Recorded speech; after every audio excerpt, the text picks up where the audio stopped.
You won't believe what happened to me this morning. I drove down the only road to my farm, and it was completely blocked. Barricades everywhere. No warning, no explanation. And the person behind it? None other than our notorious HOA president, Karen. She thought she could control access to my own land. But I wasn't about to let her win. What happened next will blow your mind. You won't believe what happened to me one sunny morning. I was driving down the only road that led to my farm, the road I traveled countless times without issue, when I suddenly came to a screeching halt. In front of me stood massive barricades, stretching from one side of the road to the other. It wasn't just a simple fence or some harmless cones. These were industrial-grade, heavy-duty barriers that screamed intimidation. My heart sank as I leaned forward, trying to see if there was some mistake. Maybe some road work or emergency I hadn't been informed about. But there was nothing. No workers. No flashing lights. Just a glaring, obnoxious sign planted smack in the middle that read, "Private property. HOA enforced." I blinked in disbelief, convinced I was seeing things wrong. My farm, the land that had been in my family for years, the place where I poured sweat, blood, and countless hours of work, suddenly felt as if it had been snatched away. And the person responsible? Of course, it had to be Karen, our infamous neighborhood HOA president. If you live in this area, you know exactly who I'm talking about. The kind of person who inspects every mailbox, counts every blade of grass, and writes people up for the slightest imperfection in their lawns. The queen of rules nobody asked for. The ruler of a little empire she calls the HOA, and the woman who thinks her word is law. Apparently, Karen had decided that my farm violated HOA rules, though not once had she ever approached me with any warning or explanation. For over a decade, I'd worked my farm diligently, adhering to every reasonable standard, respecting every neighbor, and contributing to the community. Yet here I was, treated like some lawbreaker or rebel, simply because she could wield her authority like a hammer. The audacity of it was staggering. I pulled over, my hands gripping the steering wheel as I tried to process the situation. I dialed her number, hoping for some reasonable explanation. Nothing. Straight to voicemail. I sent texts. Ignored. I knocked on doors, hoping someone had some insight. No one had seen anything until the barricades went up. And even when I finally cornered her at the next HOA meeting, she brushed me off with a smug smile, acting as if she were doing me a favor by blocking my access. Her ego was colossal, and it was clear she believed that a simple act of intimidation could bend me to her will. The frustration, the disbelief, and the anger swelled inside me. This wasn't just about convenience or access. This was about someone trying to control my life, my land, and my freedom to work on what was rightfully mine. For the first time, I realized that reasoning with Karen was useless. She didn't operate on logic or fairness. She operated on power, arrogance, and the assumption that nobody would dare defy her. I sat there for what felt like hours, staring at the barricade as the sun beat down on my truck, and my frustration simmered. My mind was racing. My crops were parched. The animals were restless and hungry, and I could almost hear them calling out to me, reminding me that I had responsibilities that couldn't wait. Yet there I was, completely blocked from reaching my own farm, forced to contend with Karen's audacious act of control. Most people might have given up, but not me. Giving in to her tyranny wasn't an option, not after everything I had invested in this land. My blood, sweat, and countless early mornings were all tied to this farm, and I wasn't about to let one person's ego dictate my life. Then, like a spark in the fog, an idea hit me. If she was going to block the main road, maybe the only way to reclaim access was literally under it. At first, it sounded crazy, almost laughable, digging a tunnel beneath a road. The thought seemed like something out of a movie, but the more I considered it, the more it made sense. Karen had put up walls, so I would simply go beneath them. It was daring, it was bold, and it was exactly the kind of solution her rigid little mind wouldn't anticipate. I rolled up my sleeves and got to work. The planning alone took days. I had to measure carefully, calculate distances, figure out the right spot to dig, so I wouldn't compromise the road or alert anyone suspicious. I couldn't just start shoveling dirt in plain sight. I needed to be stealthy. Every shovel of earth I removed felt like a small victory, a symbolic rebellion against Karen's absurd control.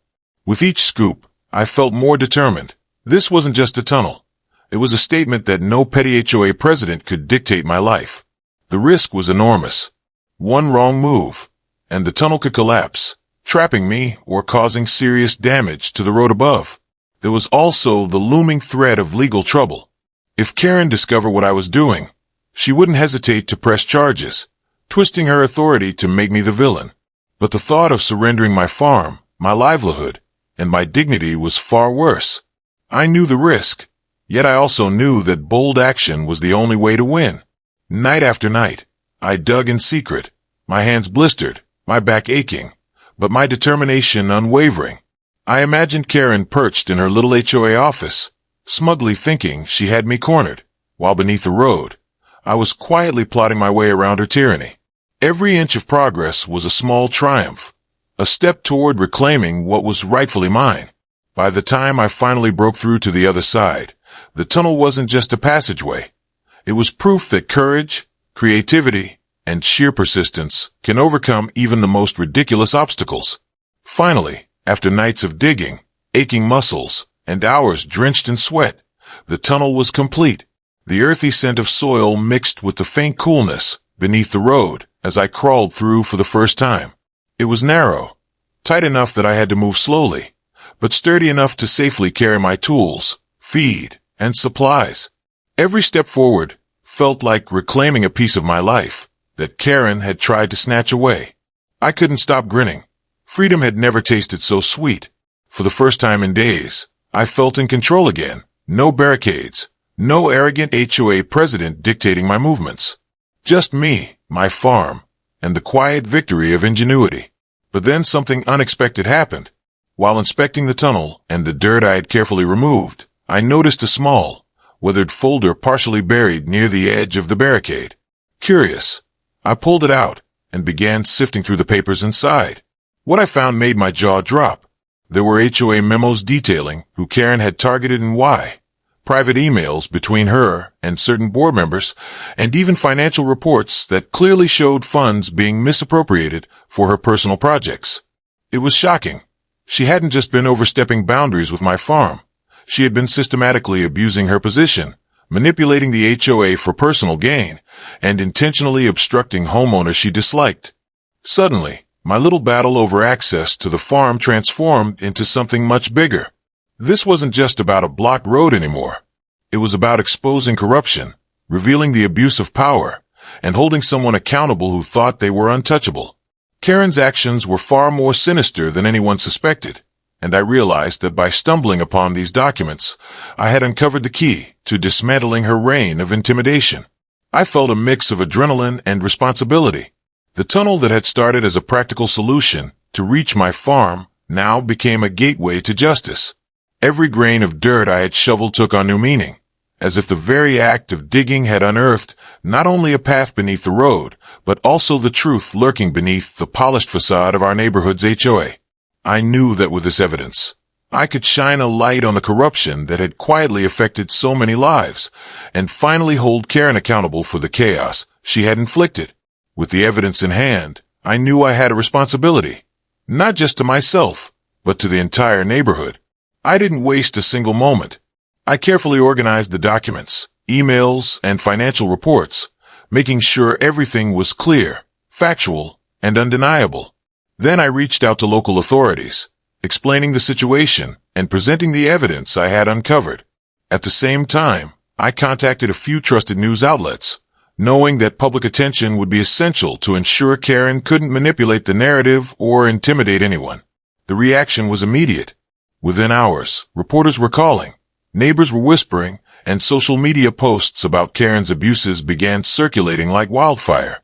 Her carefully constructed facade of authority, the one she had used to intimidate homeowners for years, began to crumble before my eyes. People who had quietly suffered under her petty rules and arbitrary fines started sharing their experiences, validating the evidence I had uncovered. What began as a personal fight over a blocked road had grown into a community-wide revelation. The documents themselves were damning. They didn't just show favoritism or small-scale mismanagement. They exposed systematic corruption, diversion of HOA funds for personal projects, and deliberate obstruction of homeowners who dared challenge Karen. People were stunned. Neighbors who had felt powerless for years finally saw the truth laid bare, and it ignited a wave of outrage and demand for accountability. By the end of the week, the HOA board had no choice but to suspend Karen from her position, while a formal investigation into her finances and conduct was launched. The barricades that had once blocked my access to my own farm were gone, and freedom, at last, had returned.